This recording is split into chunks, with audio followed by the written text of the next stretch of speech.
Alright, welcome back. I'm going to talk about Jack Hughes. Quick overview, Jack Hughes is 5'11", 175 pounds. He is a 20-year-old player playing in his third season with the New Jersey Devils. He was the first overall pick in the 2019 draft. His two brothers currently play in the NHL and are doing well. Jack's on pace to follow suit. He's still a very, very young player. So let's dive into it a bit. So his very first rookie campaign, he came in as an 18-year-old in 2019-2020. Played 61 games, had 7 goals, 14 assists for 21 points, which, as an 18-year-old, he's put on a little weight since then. It's a brand new league at a brand new pace, so it is what it is. It's a starting jumping off point. He was able to at least score a point every 3 games on average. His face-off percentage, because he's a natural center, is that's why I put him up here. A 36.1% in his first year. His second season, he played 56 games, had 11 goals and 20 assists for 31 points, which is a nice progression. You want to see this player keep improving every year. Still young, 19 years old, but his face-off percentage didn't improve. Stayed relatively the same at 35.4%. My dog loves to play with me when I make these videos. So there's some improvement there. Still 19, still got a lot of upside. Still number 1 overall pick, just a couple years removed. So this season he's run into some injury issues, but got off to a good start. 3 points in 3 games, 2 goals and assists.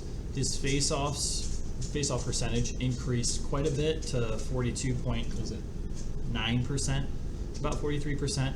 He only took 14 draws in those 3 games. He only won 6 of them. He lost 8 of them.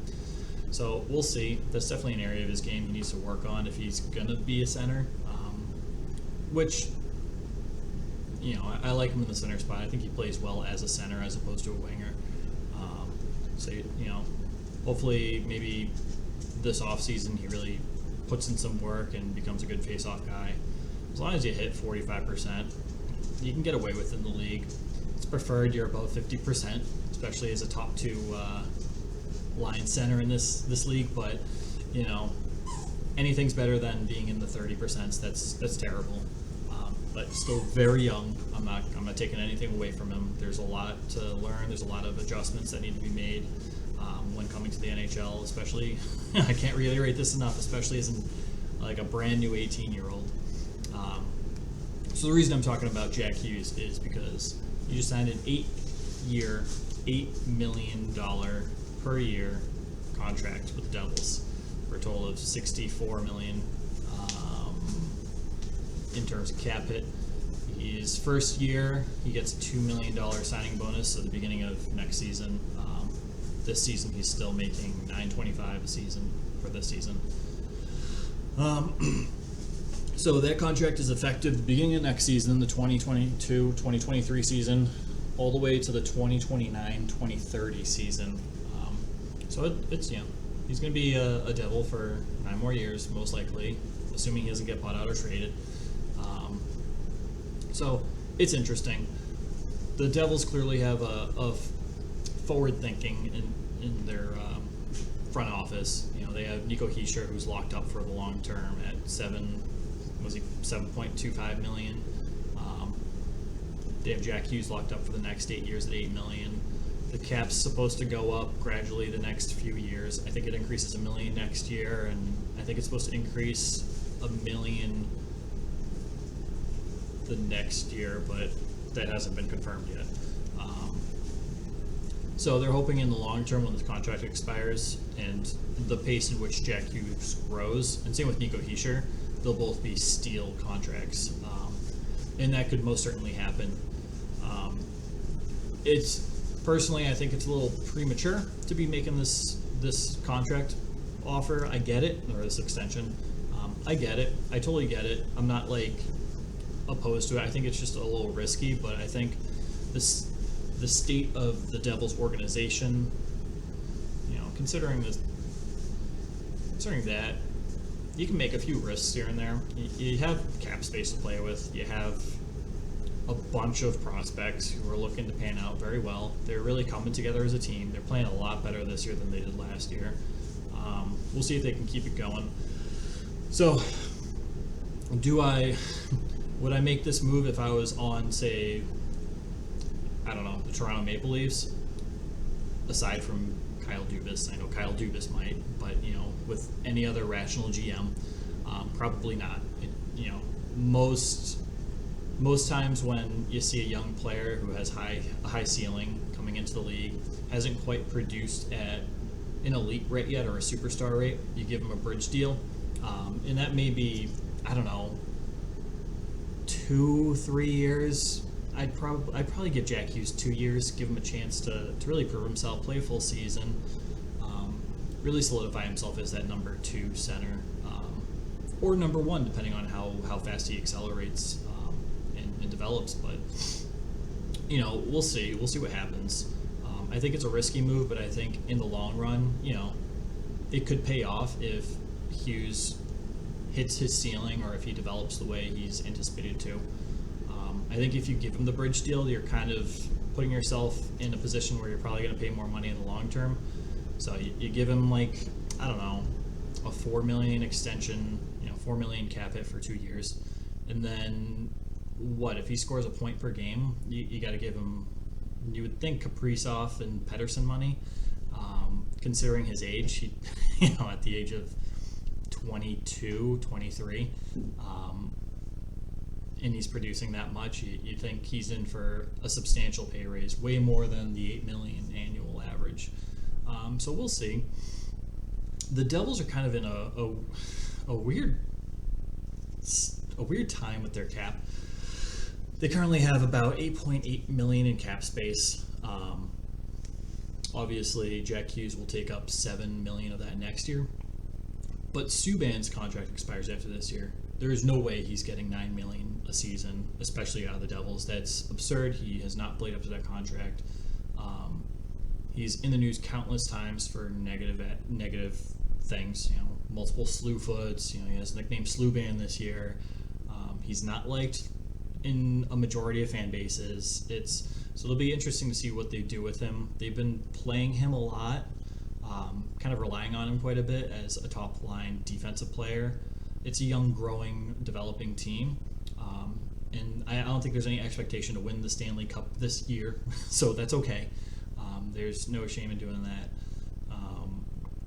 But I don't know. I think once you start looking at the restricted free agents, which we'll get into, and the Jack Hughes contract, I don't think there's going to be, in terms of cap space, enough room on the team for PK to get what he wants and stay on the team. I'm sure he'll be expecting, I don't know, between $4 and $7 million a year, and I don't think the Devils are in a position to be paying him that money for the next few years.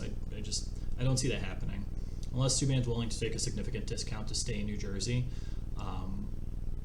I don't see him being a Devil next year. So we'll see with that. But that's $9 million of cap that's cleared up next season, which will give him 17.8 minus Jack Hughes is 7, so just under 11 million, which really isn't that bad. That's a decent scenario you want to be in, and that's not including unrestricted free agents you're losing or restricted free agents. That's just this year's total minus Subban plus Jack Hughes. So technically, with the addition of Jack Hughes' contract and the subtraction of Subban's contract, you're gaining a couple million in cap space, so we'll see what happens with that. But I want to talk about restricted free agents a bit, because as I said earlier, it's a weird time to be in the Devils front office. Restricted free agents, you have Jesper Bratt. These all expire at the end of this year.